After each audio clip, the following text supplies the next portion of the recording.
করবেন স্পন্দন দে এবং শান্তনু দাস।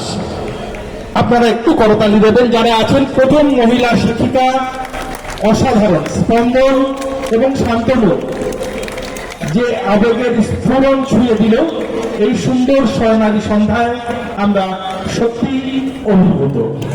স্পন্দনের যে মানসিকতার স্ফুরণ পেলাম, শান্তনুর যে মানসিকতা স্ফুরণ পেলাম, প্রথম শিক্ষিকাকে তারা যেভাবে সংবর্ধিত করলো, সত্যি সেটা দৃষ্টান্তযোগ্য।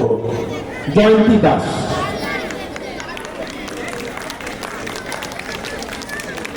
আমাদের এই পরবর্তী পর্যায়ে যারা সঞ্চালনা করবেন, জয়ন্তী ম্যাডাম মঞ্চে হাজির হয়ে গেছেন। সুচেতা দি, আমাদের সুচেতা ম্যাডাম, এই দুজনকে আমরা ডেকে নিচ্ছি, সুচেতা ম্যাডাম এবং জয়ন্তী madam.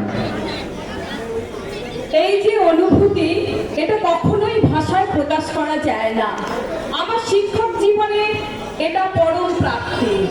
New Barrackpore colony boys high স্কুলে চাকরি করতে আসার এটাই আমার জীবনের সার্থকতা। আজ মনে পড়ে যাচ্ছে কবি কালিদাস রায়ের ছাত্রধারা কবিতা কয়েকটা লাইন। আমি বেশি সময় নেব না, আমি দুই তিনটে লাইন একটু বলতে চাই। রাজপথে দেখা হলে কেহ যদি গুরু বলে হাত তুলে করে নমস্কার, বলি তবে হাসি মুখে বেঁচে ভরতে থাকো সুখে, স্পর্শ করি কেশগুলি তার, ভাবিতে ভাবিতে যাই কি নাম মনে তো নাই, ছাত্র ছিল কতদিন আগে। এদেরকে আমার একটা শুভেচ্ছা এবং অভিনন্দন জানাই। আমার সমস্ত ছাত্ররা বেঁচে বর্তে ভালো থাকুক, সবাই সুস্থ থাকুক, এই কামনা করি।